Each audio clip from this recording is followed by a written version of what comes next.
Hello,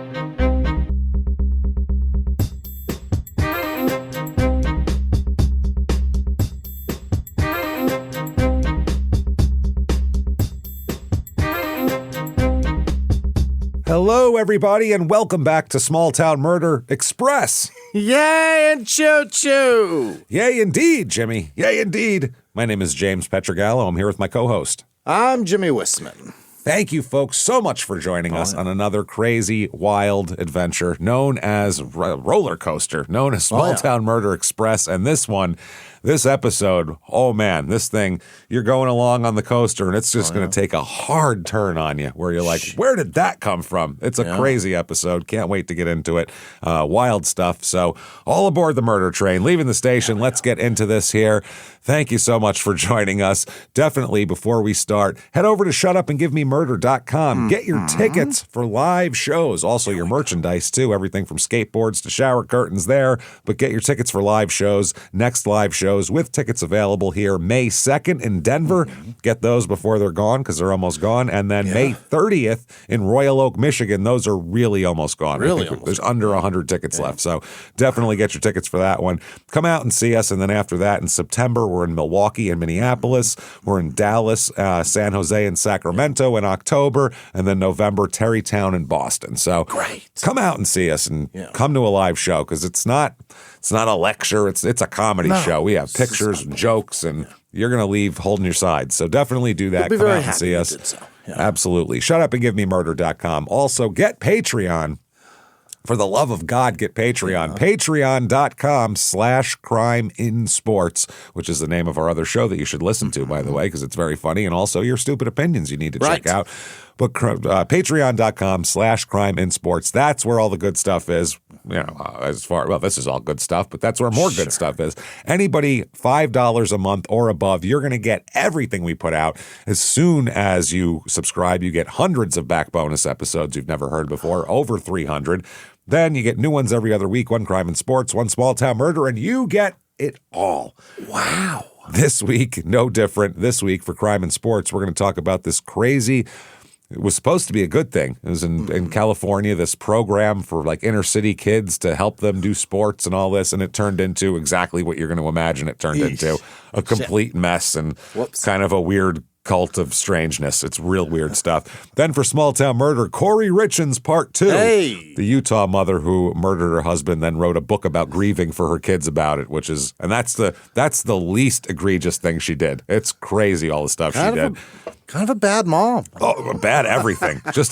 She's awful. Patreon.com/crimeinsports. In addition to that, you also get everything we put out, crime and sports, your stupid opinions, and small town murder, all ad-free with your Patreon.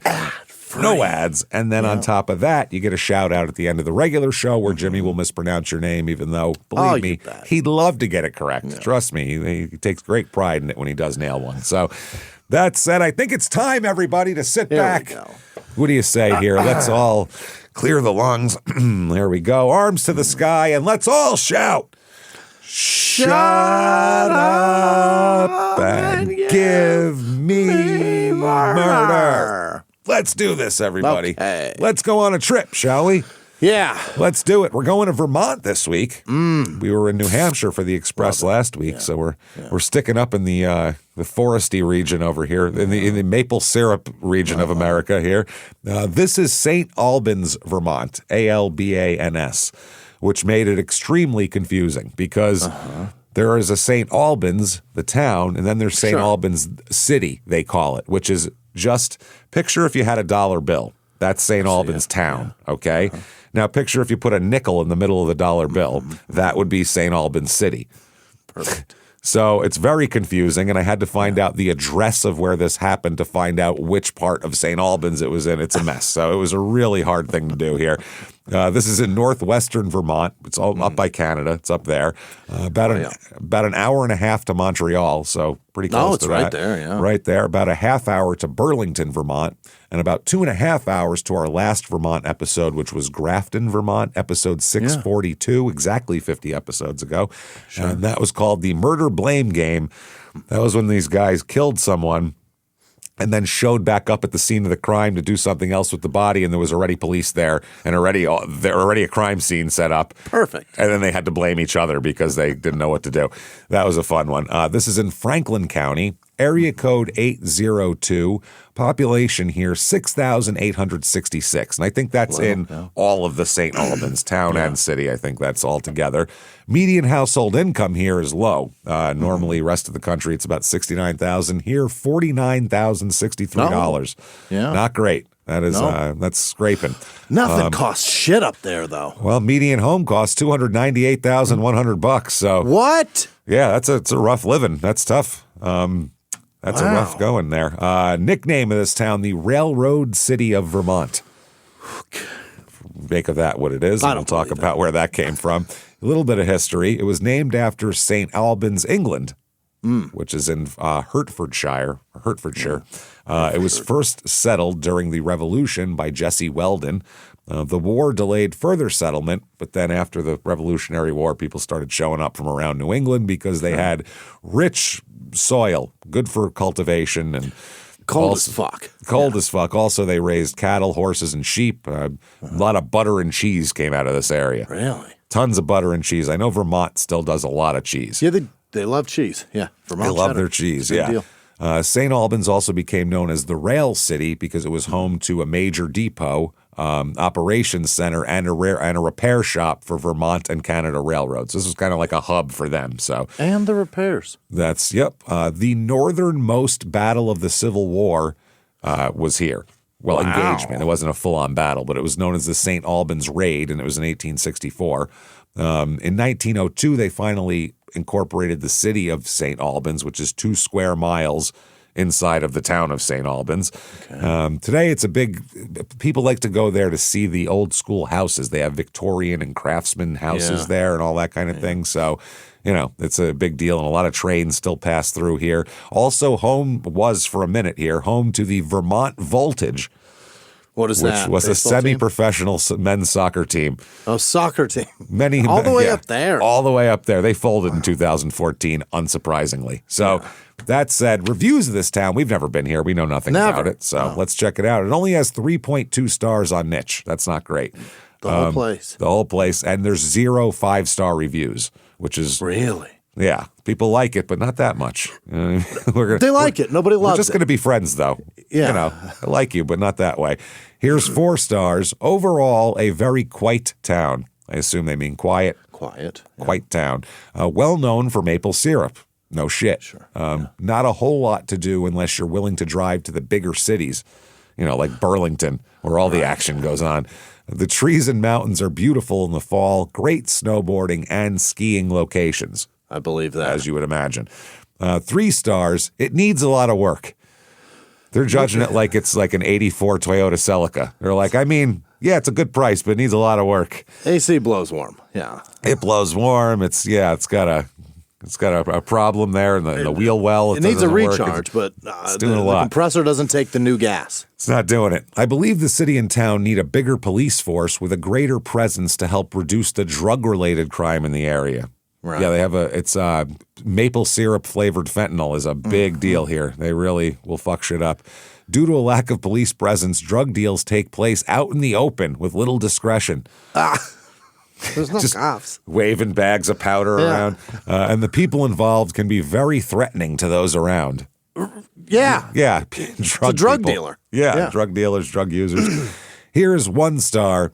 St. Albans City School is the, all caps, worst school ever. 3 exclamation points. Now, you'd imagine this is probably from like an 8th grader. Yeah. Or something. No, this is an adult who wrote that. It's a parent. A parent. My children were bullied. My child with a learning disability was ignored. Parents illegally parked in the no parking zones and entered the building unsafely through the classroom emergency exit doors for years. Parents illegally parked in the front of the no parking zones, blocking the entire road, causing illegal wrong-way driving, forcing homeowners off the road into other homeowners' lawns. Okay. They're making it sound like it's like a police chase from a 70s movie, like the Blues Brothers police chase. This is ridiculous. Every day, 7:30 to 8 is bedlam.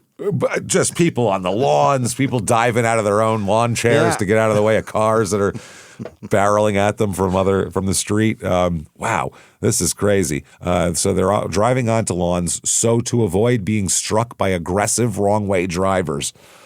They don't have a resource officer at this school directing traffic? I'm going to go just by the histrionics of the worst school ever. I think this person is just, I think they're a little much. Yeah, they're the person yelling at people for where they park. Yeah. And it's like, shut up.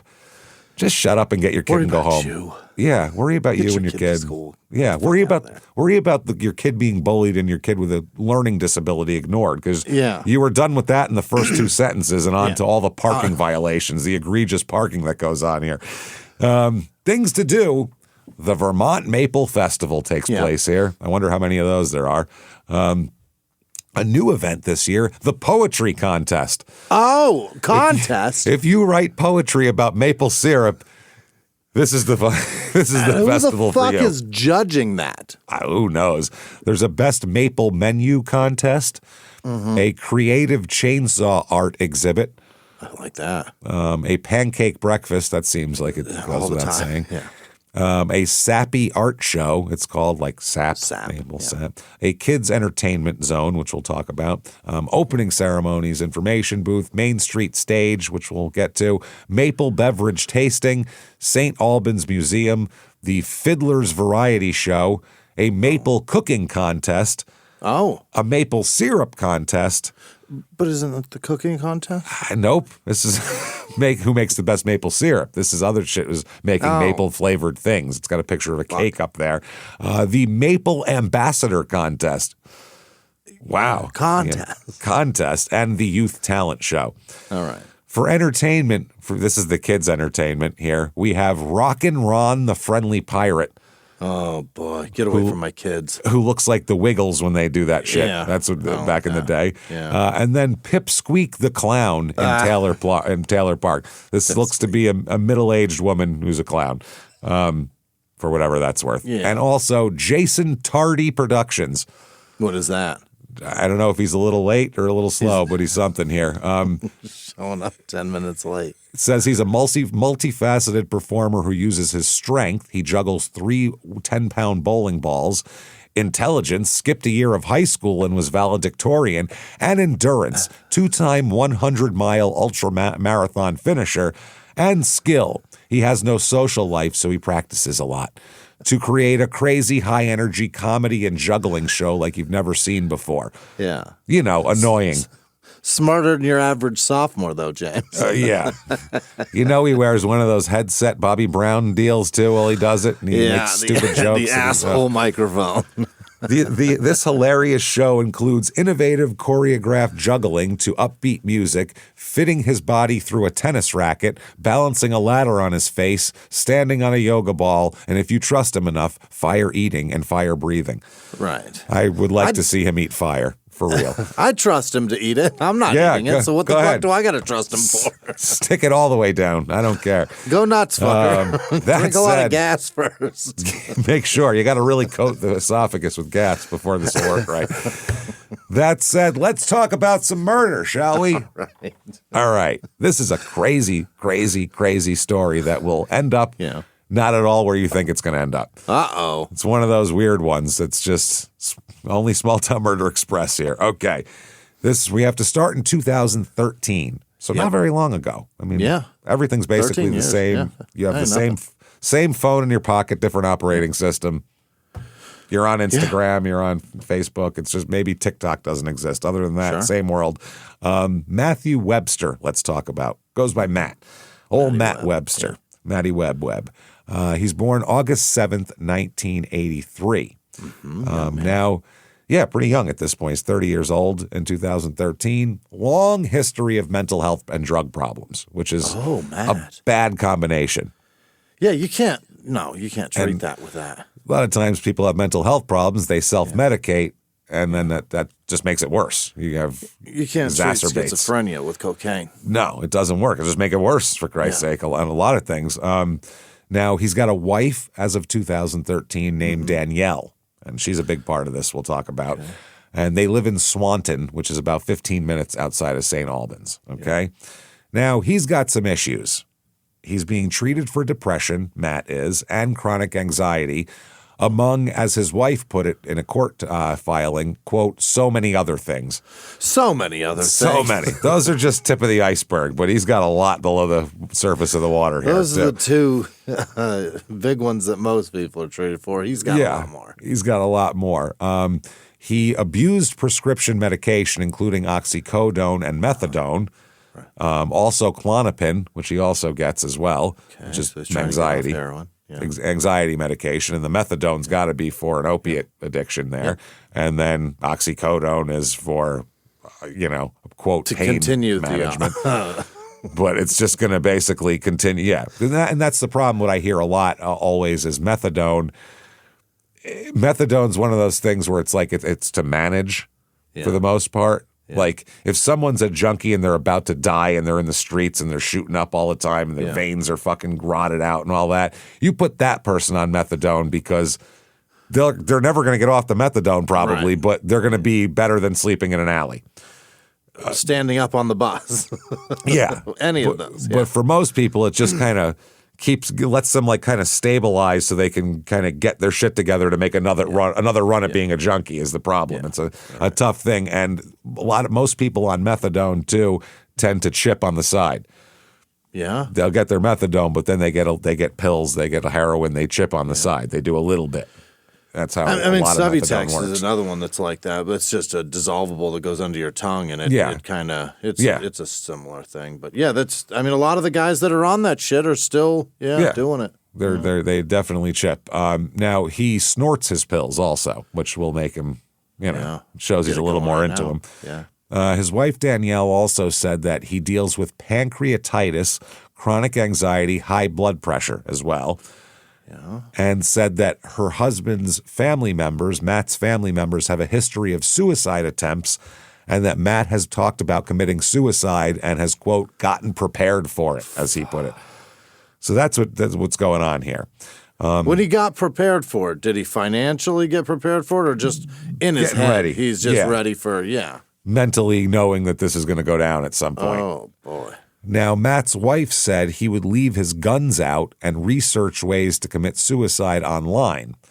And he did that for years, but it's been a few years since that issue came up. So in terms of 2013, he hadn't really brought up suicide in a while. He hasn't really been that suicidal. But years mentally before that, unwell gun owner. Nice. Perfect. Guns, and he'd lay him out, which is perfect here. Yeah. And also he's on a bunch of drugs, which is what I really want. People to have as many guns as possible while they're fucked up and paranoid and have anxiety. That's excellent. Depression and that's rough. Going to hurt himself. Now, 2012, there was an incident. A Vermont state police person here accused Matt of negligent operation following a car wreck in Swanton. Okay. He tried to pass a line of 3 cars and overtook 2 of them, but then crashed into the third. Yeah. Not good. No one was injured, and he pleaded guilty to misdemeanor, careless, and negligent operation, and was sentenced to serve. This is a deterrent: 2 to 3 days in jail, with a recommendation that he would be on a work crew for those 2 to 3 days. Anyway, so that I hate those roads where there's like several cars and you got to pass them, and you got to pass all of them because there's not just. You can't just one at a time. You got to get them all. So you got to have a long gap of nobody coming the other way. That is horrifying. That sucks. It's horrifying. Yeah, this guy, he clipped the 3rd car he was trying to pass, apparently.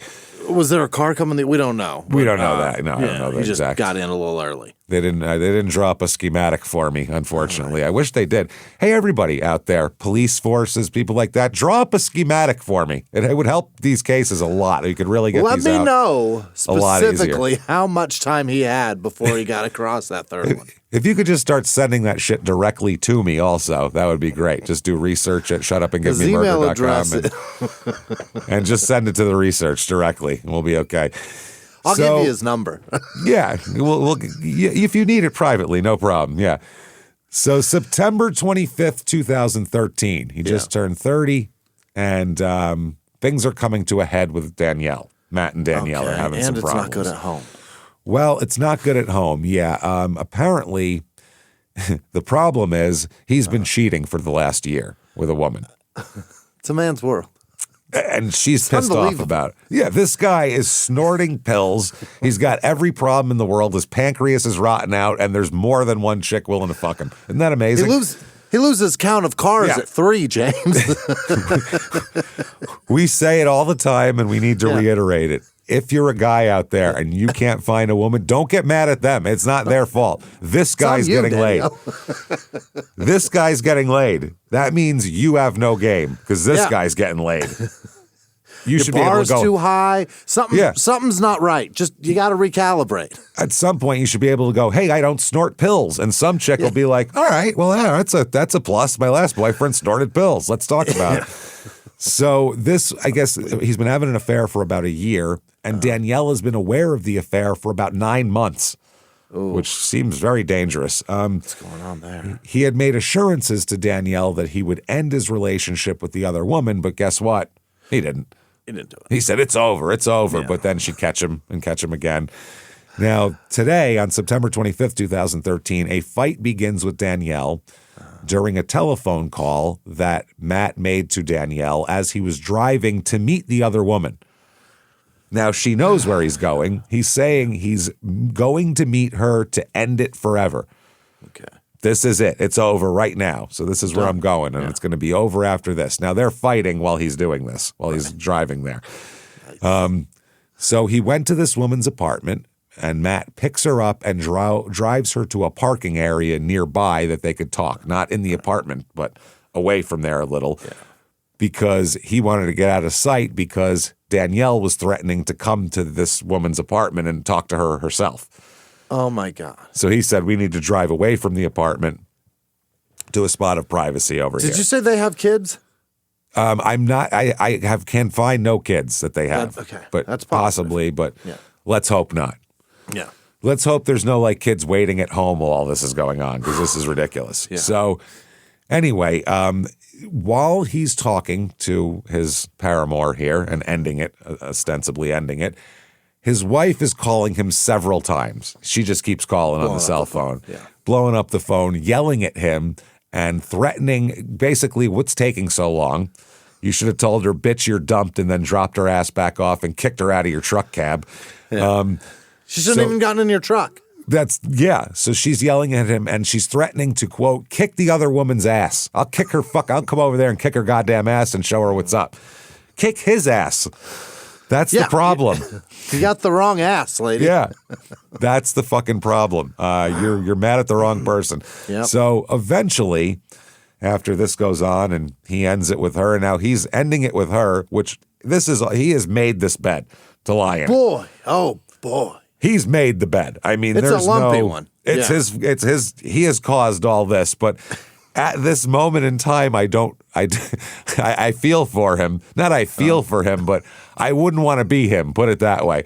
There it is. I don't envy him. I don't envy him. That's what it is. To be trying to break up with one woman while another yells at you and calls you on the phone all the time would be a horrible vice grip to be put in. But it's 100% his fault. Yeah, and they're not wrong. This is his bed. He climbed in it with shoes full of gravel and took them off. Why'd you do that? Yeah, he ate a whole sleeve of Ritz in here, and now he's wondering why he's itchy. And it's like, listen, cat, brother, you are going to be itchy for a while. You let the cats piss in your bed, bud. Yeah, it's going to be wet and stinky. So he eventually drops the other woman off at her apartment. Yeah. As he does this, he noticed that Danielle is parked nearby. She's here. She has come to the apartment and is parked nearby. Now, I don't know if she was parking to see if they were going to have a kiss goodbye or whatever the fuck, but she does it. Now, and he noticed. He sees her there. Oh, yeah. No, he sees her for sure. And they leave the apartment. Now, he's in one car. She's in another. Danielle's behind him. And they pull into a gas station on Main Street in St. Albans to hash this out, okay? So they pull in. They get out. She says she's angry. She's pissed off at him. He's an asshole, and she's sick of this whole situation, which she absolutely should. She should have dumped him. He's a drug addict, fucking, he's having problems, and he's having affairs. It's like, it's one thing, stand by your partner, they're having some problems, but then once they start fucking around, you go, see you later. Don't have to deal with that anymore.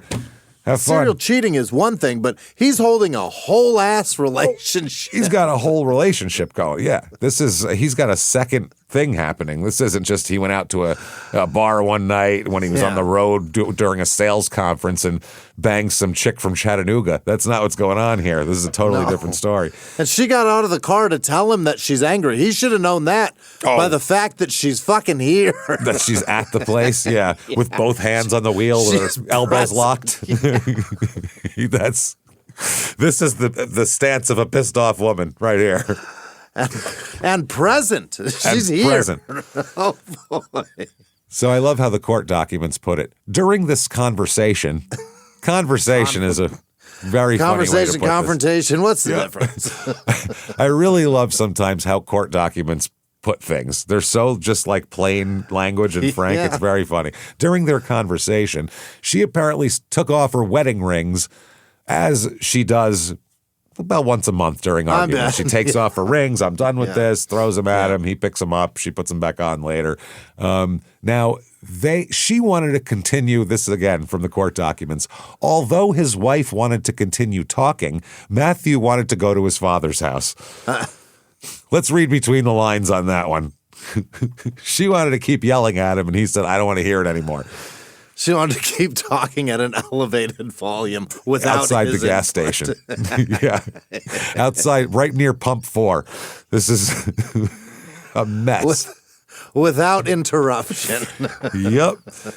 So he jumps in his car and says, I'm not doing this anymore. Once again, by the way, he's earned all of this. This is unbelievable. He's earned every bit of ire and acrimony here. All of it. You don't get to decide when this conversation's over. You sit still. You are going to, she didn't get to decide when your affair was over, so you don't get to decide when her being pissed off is over. Yeah. So he jumps in his truck and takes off on Main Street, driving north at a high rate of speed. Just guns it out of Main Street. And we know he likes to go around stuff. He's not one to wait in traffic. His wife outrun her rage. Yep. So then she gets in her car, follows him. Okay.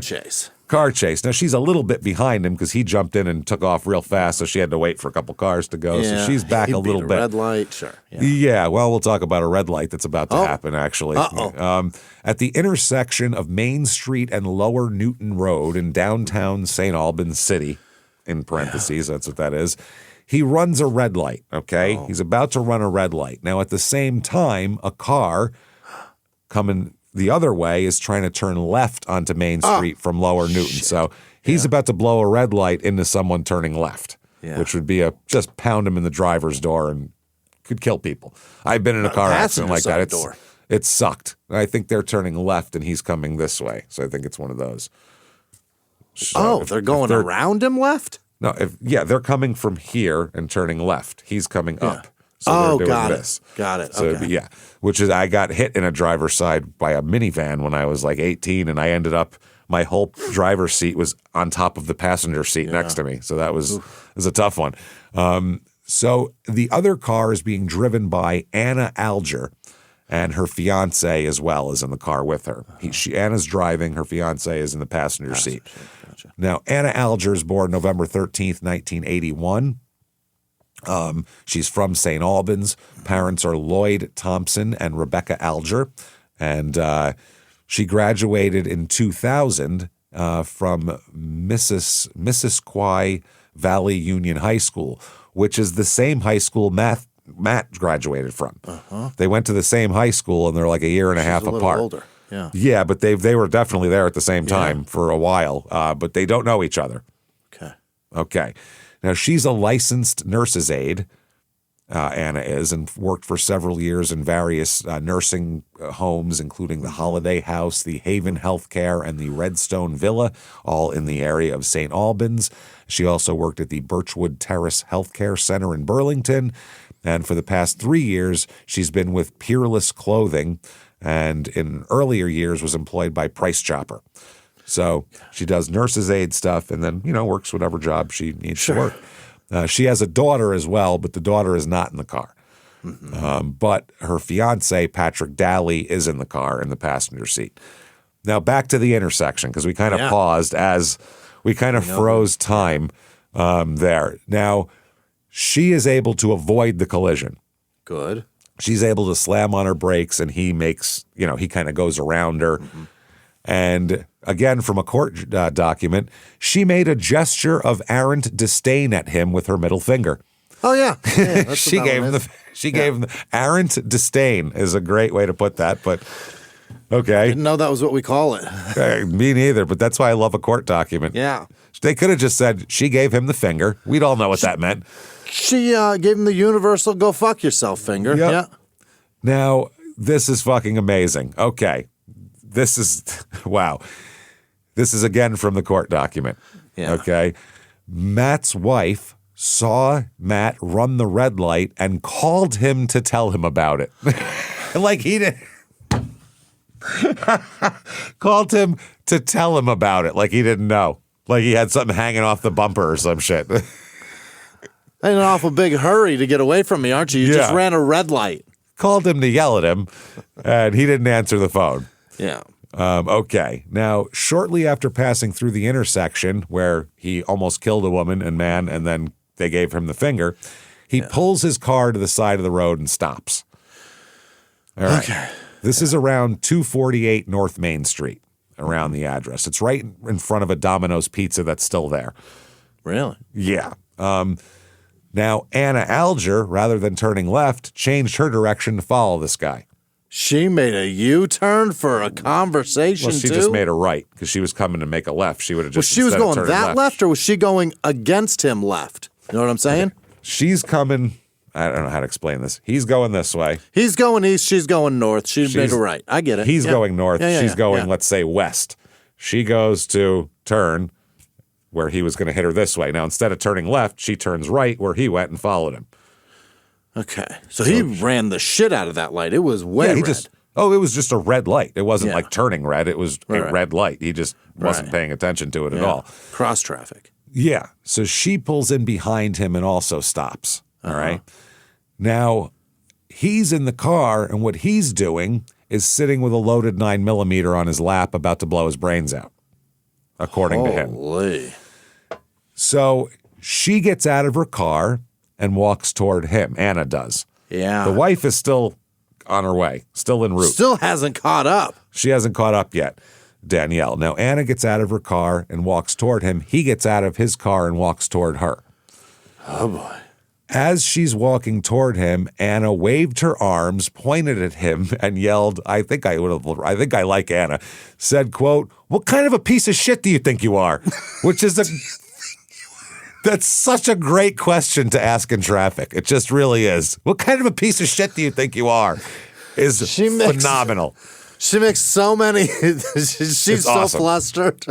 She almost got killed by this guy. She's like, what the fuck is your problem, you dick fart? Like, she wouldn't even know what to call him. You know what I mean? Like, that's how angry and flustered you are. She was what kind of piece of shit move was that? But then she's like, this guy's a piece of shit. What kind of piece of shit you think you are? That's a person who's just, they've had it with you when they say that.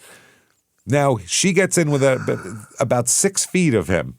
Oh. They're very close to each other. He just raises his pistol and fires 11 shots into her face. 11? 11 empties his gun. Just empties his clip into a 9mm. What the fuck? Well, that's how many he had in there. Open fire, firing 11 shots, completely emptying the clip. She's hit, we're not sure if it's 7 or 8 times. Oh, I mean, he's a piece of shit shot. Yeah. He then puts another clip into the pistol. Oh, my God. While Anna's fiance is getting out of the car. Oh, my God. He points the gun at Anna's fiance. Yeah. And the gun jams. He tries to shoot him, but it won't go. It won't fire. Brand new mag, and it won't fire. What a piece of shit gun. Yeah. So this fiance was about to get killed too. Luckiest man on the planet. Yeah. So he then, Matt turns and runs away, starts running up the street, just taking off, right? He's running away, and as he runs away, the fiance summons help from a passerby, and they check on Anna. She's already dead. You're not making it. She's been shot 7 or 8 times in the head and neck. Oh, my God. From a distance of 6 feet and closer. That's unbelievable. That's wild. Now, the wounds are at least 7 bullets some striking her as she fell to the ground. Jesus. They said any of the shots could have been fatal. Yes, any of them. They were all in the head and chest, neck. They were all fatal. Investigators will later find 11 empty 9mm shell casings on the roadway near where she was shot. That's how they know it's 11 times. So where's Matthew going? On foot. He takes off up the street. Now, Danielle, who was witnessing all this from a couple car lengths behind, chases after him, basically. Oh.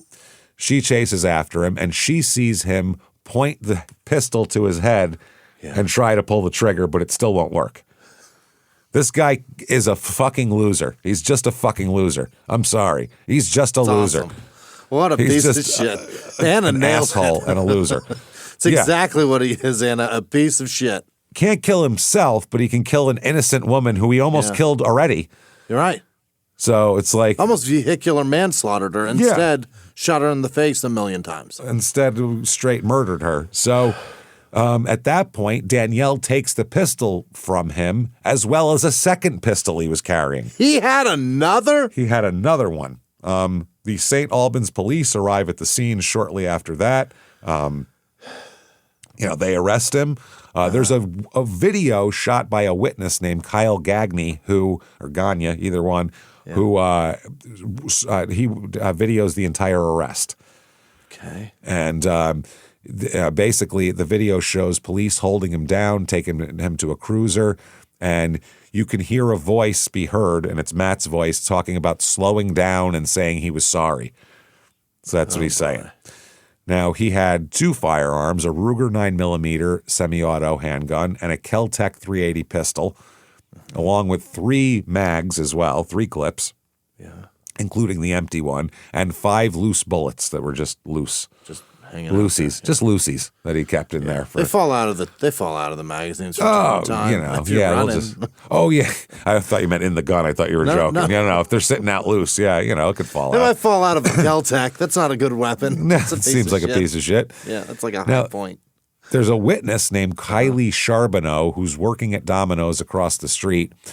She heard 6 or 7 gunshots and ran outside to the front of the store, which seems ill-advised. Yeah.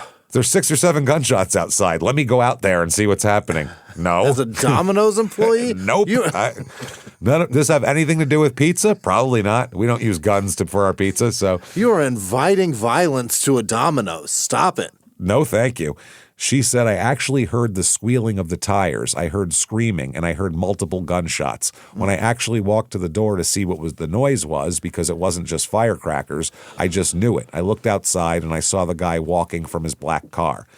He saw the cops coming, and he willingly emptied out his pockets and laid there on the ground and let them arrest him. He wasn't fighting or anything. It was really scary. He was screaming, I'm sorry, I'm sorry. He was saying how he was trying to kill himself and the trigger wouldn't go off and how that woman should have left him alone. Okay. Another witness named Carolyn Manahan said, I've never seen anything like that before.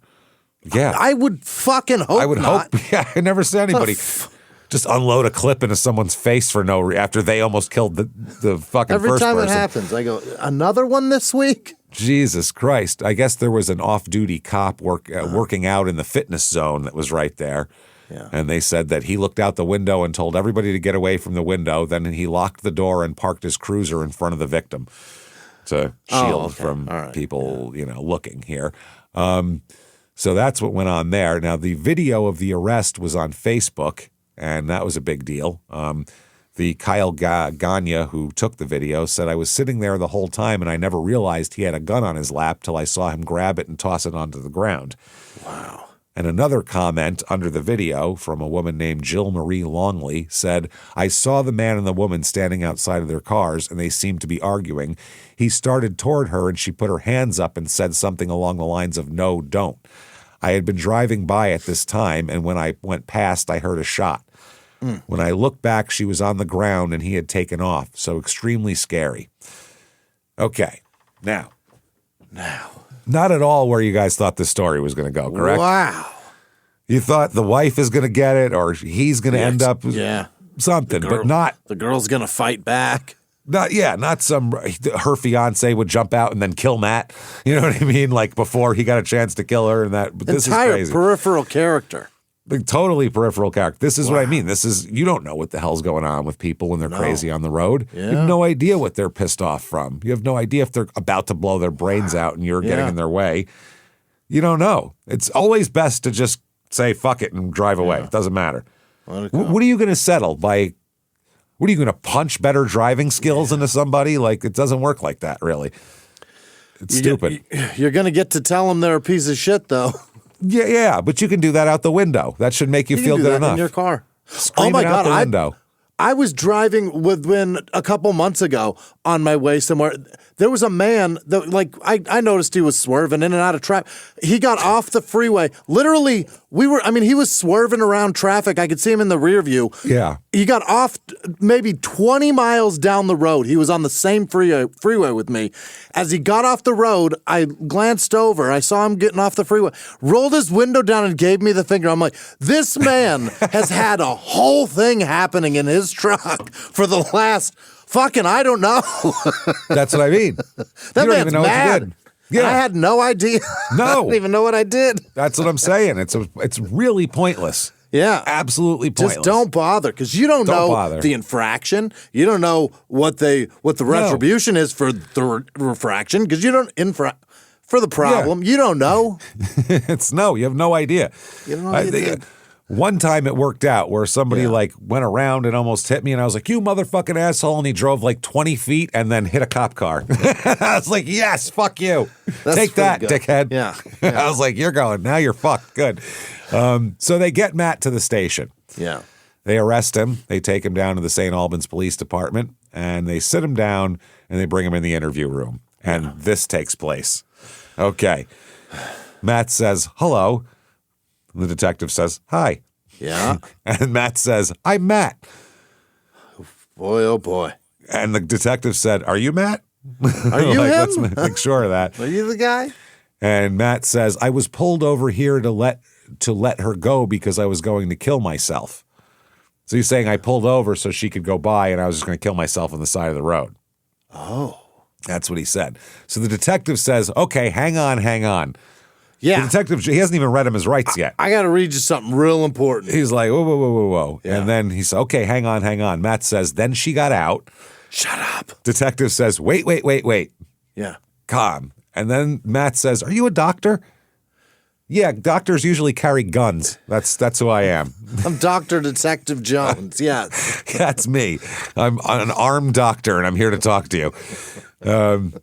Let me do your blood pressure on fire. Yeah. Anybody with a tie is a doctor in this guy's mind. So the detective sergeant says, no, I'm a detective. Mm-hmm. And Matt says, I didn't take any of my medication this morning. I'm sick. I don't feel well at all. And the detective says, okay. Cool. Great. Yeah. Matt says, I didn't mean it. I didn't mean anything. And the detective says, can I talk to you? Yeah. And Matt says, I'm sorry. And the detective says, can I talk to you? Okay. Yeah. And Matt says, I'm sorry. And the detective says, okay. Perfect. And Matt says, I'm sorry. He said, I was trying. I'll tell you everything. And the detective says, okay. Yeah. And Matt says, I'll tell you everything. And he says, okay. Sure. Then Matt says, I swear to God, I won't give you any problem. I swear to God. Great. What do you think the detective says? Okay. It's exactly right. And then he goes on, I'm sorry. I'm so sorry. I'm so sorry.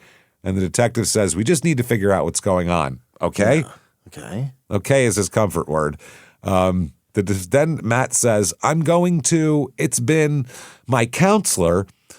And the detective says, okay, hang on. Yeah, right there. Just hang on. Chill. Matt does not hang on. He says, my counselor quit. My counselor quit. And then I'm so sorry. Detective says, hang on. Okay. In order for me to talk to you, okay, I got to read you what's called a Miranda warning, okay? Yeah. None of this matters at this point. Right. So Matt says, okay, yup. He's ready to let's do it. The detective said, I'm a detective with the police department here. And okay. And then Matt says, I used to be such a good, I never done anything wrong. I mean, I got in a car accident and I got a careless and negligent out of it. This, I swear to God. Great. The detective asks, what's your name? Yeah. Because this is all the information. All of that is irrelevant to me right now. I got this sheet I need to fill out. Yeah, I got specific questions I got to ask you. Yeah. So Matt says, is she okay? Matt Webster. What? Well, first, is that your first name? I mean, yeah. So he says, the detective says, okay, before I go any further, I have to read you these warnings. And Matt says, I've seen it on TV. Yeah, okay. I know how this goes. This is fine. So the detective said, in order for me to talk to you and find out exactly what happened today, I've got to read this to you, okay? And he says, okay. And we go on date of birth. Do you know what today's date is? And he says, yes. And, what time it is and all this type of shit. He says, anything you want to know, I'll tell you. I'll tell you everything. And the cop says, okay, are you going to be able to calm down for me where I feel comfortable enough where I can take these two off? Meaning, I think his guns. Oh, I think his guns and his cuffs. Do I need these in here? Yeah. You're going to be cool, right? And he says, yeah, definitely. And he says, okay. And then Matt says, definitely, I swear to God, I will do whatever, man. He just said, calm down. He said, I will do whatever. I mean, one of the reasons, obviously, is my wife okay? Sorry, I don't. She was in the orange car. She was behind me or not behind me. CVDD. He's all over the place. He's That's manic the thing. as fuck, yeah. Yeah, he's in a complete manic meltdown at this moment in time. So the detective says, okay. Too many questions, too many statements, too many words. He said, before we go any further, I've got to explain the Miranda rights and your warnings here. Got to do this. So then they go on, right to remain silent. And it's a bunch of yes, sirs. And so we'll skip all that. Okay. So they said, do you want to be represented by a lawyer and have one present during questioning? That's a 2-part question. So I wouldn't even talk to you, So he's also telling Matt, if you do want a lawyer, I'm out of this room and you're not going to be able to get this all out like you want to. Yeah. So Matt said, it's theirs. I guess I got to know if she's okay.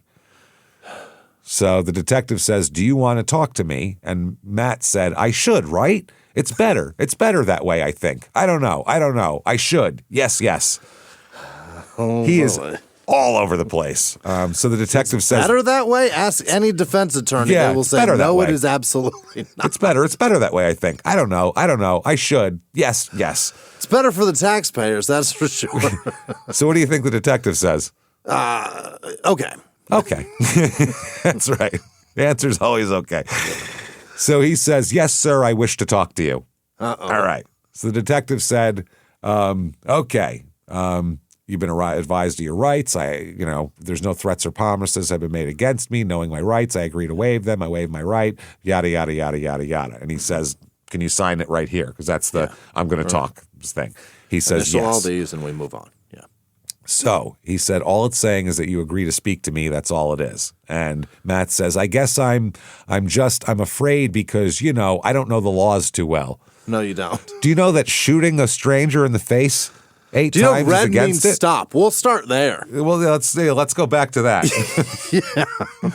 Let's go back to waiting in lines and not passing around people when you don't have room. Let's start there, and then we'll go to red lights. Yeah. And we'll see if we can get all the way up to murder at some point. Get right up to road rage murder. Yeah. So Matt says, I guess I want to be 100% honest with you and everything. I know. And the detective says, okay, well, in order for me to talk to you, and Matt says, okay. He says, you have to waive your rights. It's up to you whether or not you want to waive your rights. There's 2 sides to every story, and I know that, and you know that, okay? And I don't know what really happened, okay? And Matt says, okay. Okay. I'll explain it. So anyway, they go back and forth. So he says, in order for me to get your side of the story, I need to talk to you. And he says, and Matt says, I want to do the right thing, but I don't know if the right thing is to get would they be able to come right now so I could talk to you, a lawyer? I don't know. So he's saying, should I get a lawyer and he can sit here and then we'll talk? Well, that's not how it works. Will it take a while to get him down here? Will it inconvenience him? Yeah, well, it will take a while. Well, he's saying, like, I don't want to sit here and not talk to you for that long. But what he doesn't understand is if he asks for a lawyer, the interrogation's over. Right. No lawyer would say, yeah, let's sit in an interrogation room. I'll sit next to you while you answer questions. He'd say, shut the fuck up. Yeah, go to your jail cell and we'll deal with it later. These guys have been here. We'll sit here too. Yeah. So then the detective says, man, I can't give you that advice. I can't give you legal advice. Right. So Matt says, right. And the detective says, and Matt says, I don't, as a man, I don't want you to look less at me. If I choose to if I should say I want to get the lawyer, I want to help you. I need to tell you what happened. Yeah. Okay. So he went there. I don't want you to think less of me. This is a stranger. I don't want you You're a moron. Look down on me as a bitch of a man. Kind of a pussy man, if you will. So he said he wanted to talk with the sergeant more because it's the right thing to do, and I just know someone is going to holler at me later for it probably. Okay. Because I know it's the right thing to do, but I know a lawyer is going to be like, how stupid are you, dumb fuck? What the fuck are you doing? So then he signs it, and here we go. So he said that day he was at home reading his email. He received a message from his ex-girlfriend, whom he'd been having an affair with starting in January 2013 and ending about 2.5 months before today. He then diverts into describing the car he had finished repairing the week before. He said, we finally finished the car Friday. I was going to start work. Everything was going to go the right way. Yeah. He then describes an app on his phone which allowed him to communicate with his ex-girlfriend without his wife knowing. WhatsApp or some shit like that. Yeah. Oh, Snapchat, WhatsApp, whatever the fuck. Yeah. So he then asks where the phone is, the cop, and then Matt starts crying again. He said he lost track of the phone after the shooting, and he said, quote, I was collapsing on the ground with my wife. I'm so friggin' scared. Then he says, I was lazy. What? Yeah, he said, I was supposed to be cleaning the house. I wish I was still cleaning the house. I'd give anything to be dusting right now. I'd do anything to be just scrubbing a toilet bowl right now. So bad. I'd give anything to smell Pledge right this God. second. The smell of pine right now would take me away from this place. He said, he said his girlfriend called him in tears, apparently upset that her children's father was going to leave her and take their children. Not Matt, her other children, her children's father, the woman he's having an affair with. So she asked to see Matt. He said he initially refused, but then he agreed. However, he called his wife at work to tell her he was going to see his ex-girlfriend. Because he's a moron for the 45th fucking time this episode. Then the detective asked for details, including the route he took to his ex-girlfriend's apartment and all that. Matt said, I got a really bad memory. I'm trying to get this the best that I can for you. He said because his wife was coming to his ex-girlfriend's, he said they left the apartment and parked behind the VFW hall on Lake Street. Okay. While parked, he was talking with his wife over the phone, and he had his ex-girlfriend tell his wife the affair was over. Said he passed it. You tell her it's over. Now, describing his relationship, he says, quote, I'm a pushover. I'm a nice guy. I never meant to hurt anybody in my life. He said, even though it's done, I wanted to protect my ex-girlfriend. He said, I didn't want her to lose her children. She still loves them. She's got one tattooed on each foot. Well, then she must be a great mother. What a mother, yeah. That means she's a great mother. Any tattoo you have on your body of your kids' names or anything, you can do anything you want. You can burn them with fucking cigarette butts. You can beat them with coat hangers. You do whatever you want, really, because you're a great mom. You have a tattoo of them, so you must be a great mom. Specifically feet, though. You paid a guy mom. upwards of $100 for that. You must be a great mom. It doesn't mean you're a great or a bad mom. Just means you got tattoos of your kids. That's all. It's fine. Yeah, but when you can show it off with a strappy shoe, that's a mom. That's a damn nice mom. That's mothering right there. Yeah. So Matt then describes taking the ex-girlfriend back to her apartment, and he said, in the middle of this, he said, I haven't taken any of my medication, so I don't feel so hot. Right. And the detective said, maybe I can get you the medications from your car later. And, so are they there? Yeah. Your stuff. If you have them on, and we can get them for you if they're prescribed by a doctor. And he offers him some water. He said Danielle comes in and she's parks by the apartment. And Webster said Matt said he told his wife to follow him. Like, let's go over here. Right. They went to the Switchyard shopping plaza on Lake Street where he says he bought cigarettes and a soda. They spoke. He said, quote, she was angry. Well, no shit. Yeah. She had to leave work to go sit in an apartment complex because you're hanging out with your girlfriend. Yeah, I would think that'll piss her off a little bit. She left work to monitor your breakup. Yeah, your wife to make sure. He said that he drove away from the Switchyard with Danielle following him. He said, I was on Main Street in front of that new restaurant, Twigs, I think it is.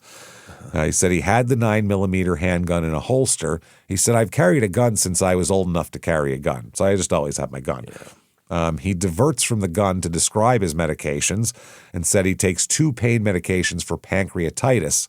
And he said, that stuff's rotted my brain even more than it already was rotted there. If you think heroin's bad, wait till I tell you about whatever the fuck this over-the-counter shit is. No shit.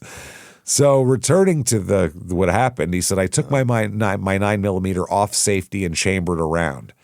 He said he pressed the gun to his neck, which doesn't seem like the best way to do it. No, that's messy. He said, I was ready to die because this argument had been so ongoing for almost a year. He said, I didn't do it. I had it squeezed. I could feel it coming back. He said, the hammer on the gun. He said, I didn't want to do it. I didn't want to die. He said, while all this was occurring, he ran a red light. He said he pulled over and a couple pulled up behind him. He said they pulled over. I didn't even want to talk about this part. I was so scared. Oh. He said I wasn't safe to drive, so I pulled over as soon as I could because I wasn't safe to drive. He said, I don't know why I got out. I got out, and first the guy started to get out. He was in the passenger seat. Then the driver's side opens up. I had these 2 people coming at me. Oh, boy. He said he was still holding his gun. He said, I tried to put it back in the holster, and it wouldn't go. I didn't think. And then he starts crying. Mm-hmm. And he says, the gentleman that was in the passenger side got back in the car. I think he saw the gun.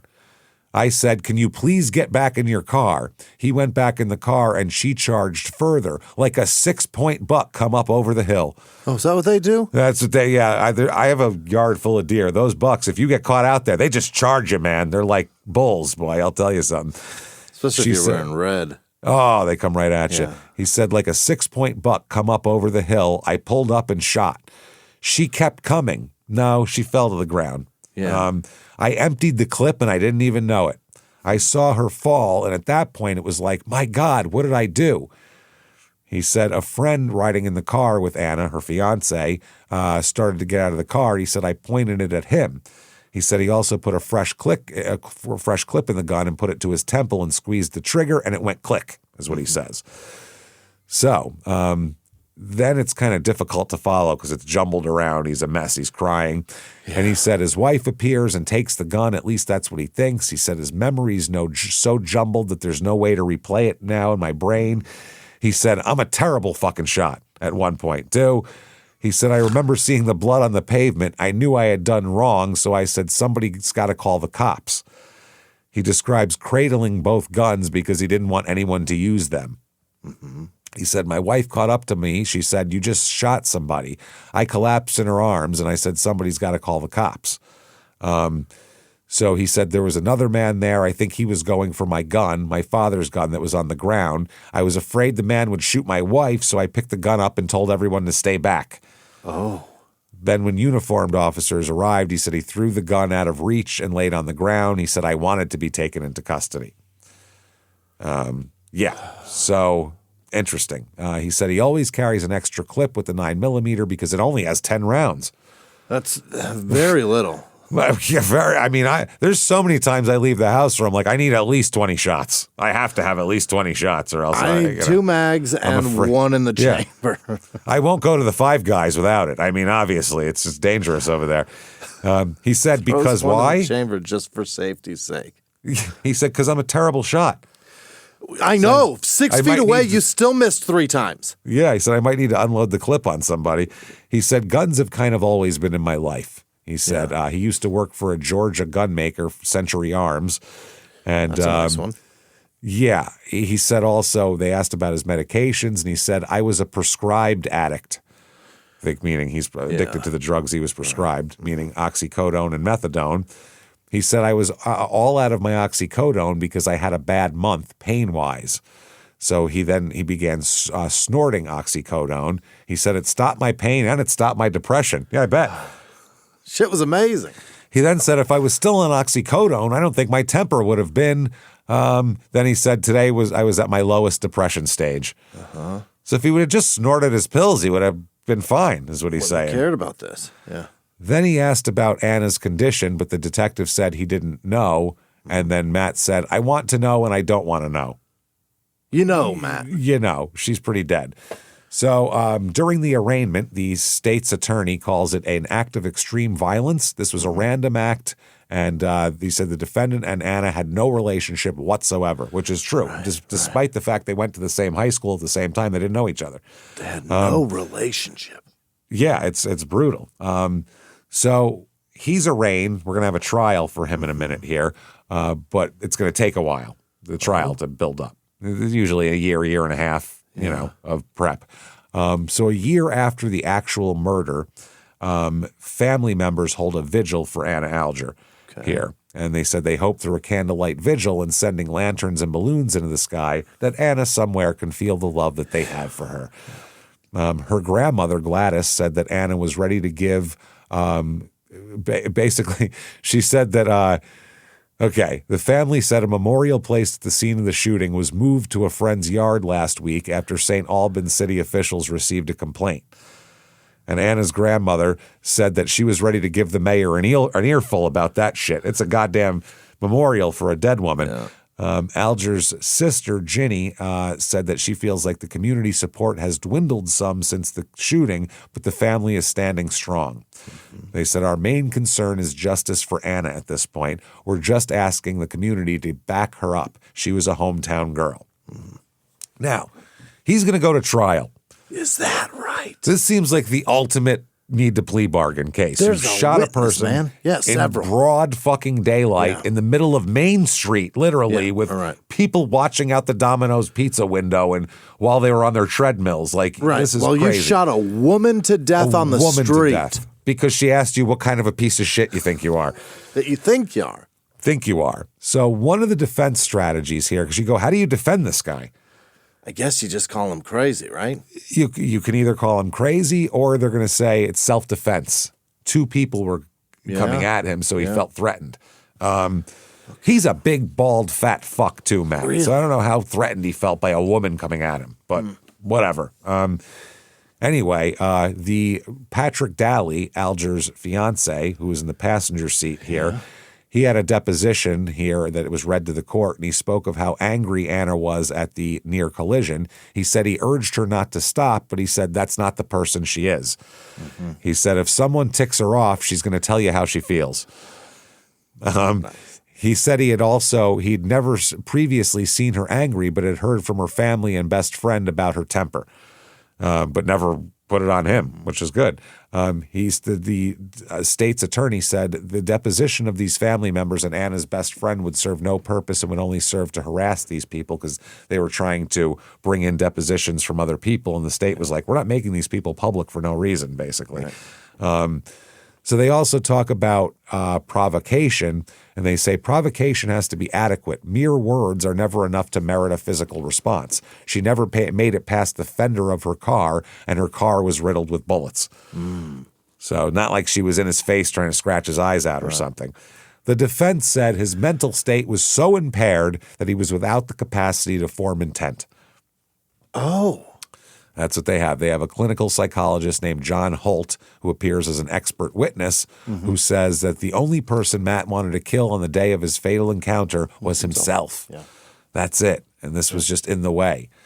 So there's two shrinks. There's the he was crazy shrink. That's John Holt saying that, it's clear that he committed the act. He fired a weapon. In Mr. Webster's case, he was impaired by the immediacy of what happened. He'd gone from being suicidal, going through a red light, and not even being aware of what was going on, to all of a sudden when he opened his car door and comes out, bam, incoming right at him, screaming. He did not have time to think rationally. And they said, well, he emptied an entire magazine plus a bullet that was in the chamber, so that's 11 trigger pulls. That's 11 intentional acts, right? Oh.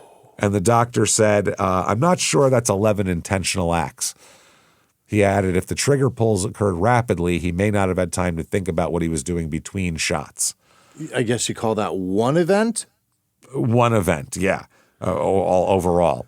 Okay. Now, there's also the states he was fine shrink. That's Dr. Paul Cotton, who says that, he'd been making conscious decisions throughout the afternoon before the fatal act, and those conscious decisions didn't end when he pulled the trigger. So there's that. Now, closing arguments here.